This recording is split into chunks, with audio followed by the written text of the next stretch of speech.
So he says, the goal of life. The true course of life leads to happiness. The terminus of life is infinite happiness. You can never rest content until you reach that state of infinite bliss. Bliss lies in your inner self. You must delve deep into your personality layers and discover the self within. Even as you progress on the path of self-realization, you gain commensurate freedom, peace, and happiness. It is the truth. Let the world know the secret of right living, and people evolve by instilling this truth in their lives. The real source of happiness lies within. Yet people clamour for the outward glamour of the world. Outward splendour and grandeur have no joy inherent in them. The wealth of the world cannot give you happiness. Nations the world over are chasing riches with the hope of finding happiness, and human efforts whirl around acquiring, hoarding, indulging in material wealth. What a colossal blunder. Okay, so a couple of things here. He says, outward splendour and grandeur have no joy inherent in them.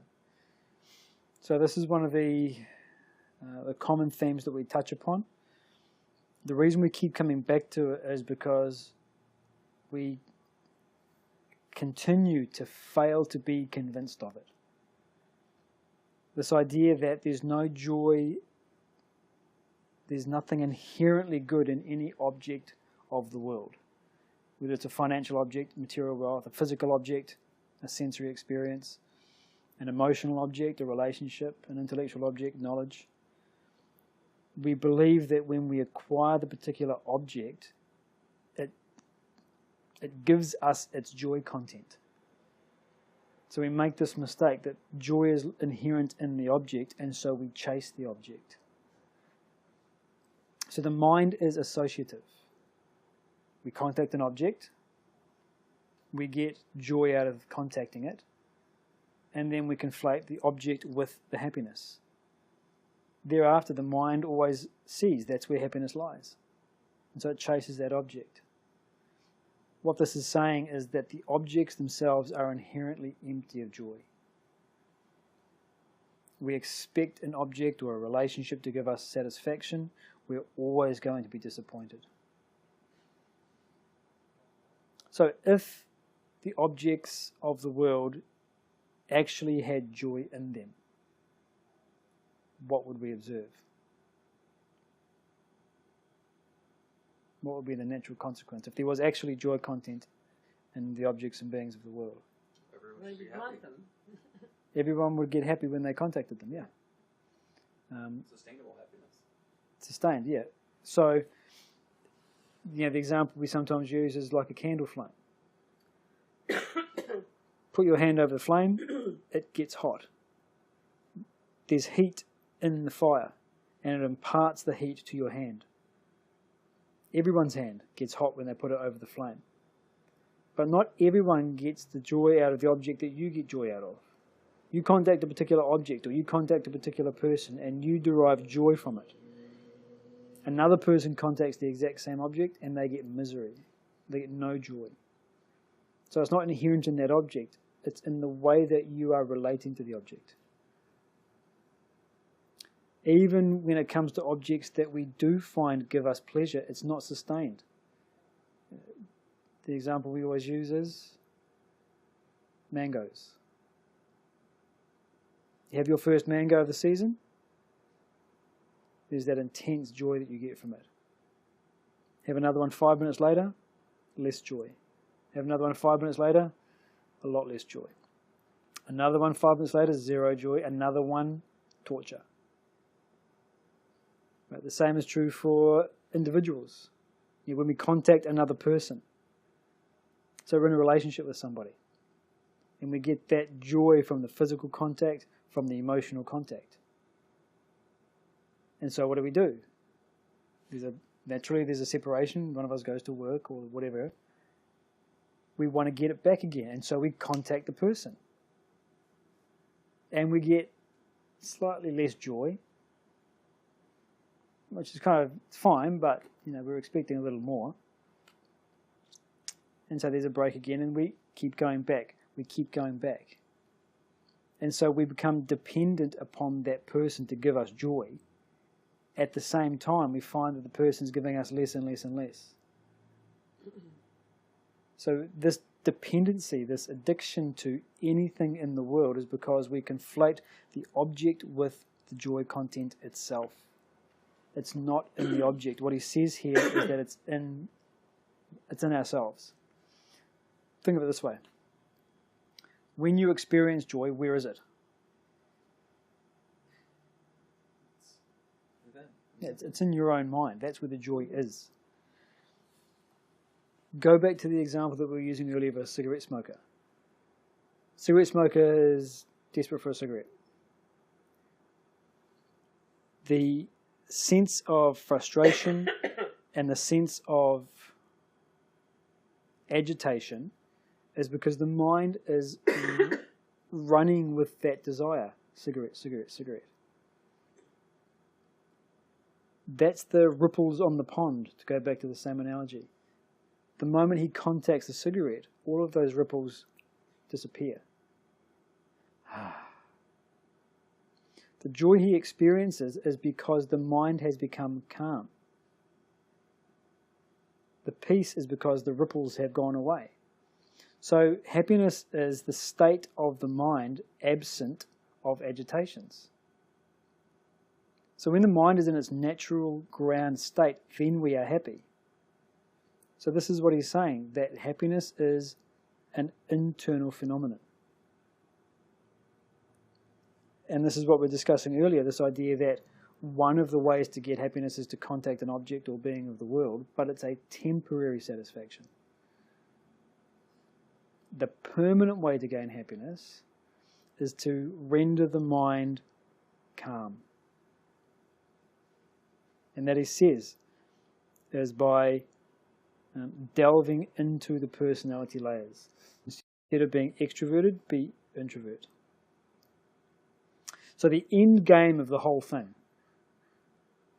is the complete eradication of all desires. Right? The term he uses for that is self-realization.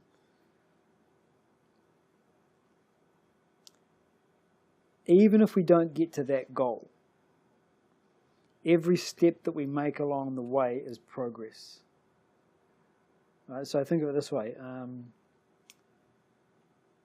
When you buy a house, you go to the bank and you ask for a mortgage, and they give you a bunch of money. You have the house, but it's not really yours. You don't really own it. After 30 years, then the house is yours. Then the house is completely and wholly your own. But it's not that you have to wait 30 years before you gain any benefit. Every month you make a mortgage payment. What's happening? Yeah, you're gaining equity. Even though you don't actually own the house outright yet, every month you make a payment, you're gaining slightly more and more equity. So it is with this. Self-realization, the complete eradication of ego and egocentric desires, that's the end game. Right? It's a long, long-term goal. But any action that we perform, any progress we make in that direction gives us a commensurate degree of mental peace, happiness. And so he says, even as you progress on the path, you gain commensurate freedom, peace, and happiness.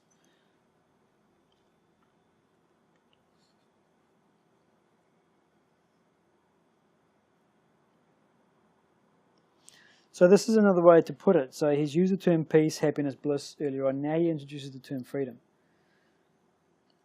We can think of desire in the same way as the thing that limits freedom. How? How does it limit freedom?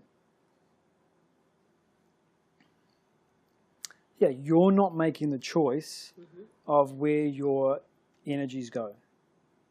The desire is making the choice for you. Right? This again, it's easier when you think of it in terms of something like addiction. The addict doesn't choose to contact. It's the mind desire that chooses to contact. And so our freedom to say no has been taken away because of the presence of a strong desire. And what's interesting here is that he puts everybody in the same boat. everyone has this same addiction to the world, just varying aspects. So the question that we've got to ask ourselves is, where has my satisfaction, my happiness, and my freedom been limited? The problem is that we don't recognize that our freedom and our happiness has been limited. We get complacent with a particular way of living. I'm here. I'm fine. We don't, because we're stuck where we are, we don't recognize a higher state. One of the ways you can think about it is the same way you look at a child. A child is, say, 5 years old. It's a very immature stage of psychological development. Now, from our perspective, we can easily recognize that. The child lacks social skills because she's so immature. The child lacks self-sufficiency because she's so immature, all that kind of stuff. From our perspective, we can see that difference, but from the child's perspective, completely unable to visualize anything more mature than that, because she's stuck at that level. So it is with any one of us. At any level that we're at, we get complacent because that's all that we know. It's impossible for us to, without some sort of help, visualize what greater freedom, what greater maturity would be like. And that again, this is why it's so important to start to reflect on these ideas, because it's these ideas that are giving us that description of what freedom and happiness might be like.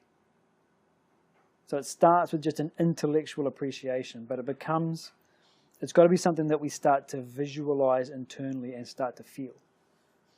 So this then constitutes the ideal that we set for our lives. So we're talking earlier at this idea of, if we're going to practice self-control, it's easy, or it's easier, when we have a goal that gives us the enthusiasm and the conviction to say no. How will we say no to the objects of desire in the world?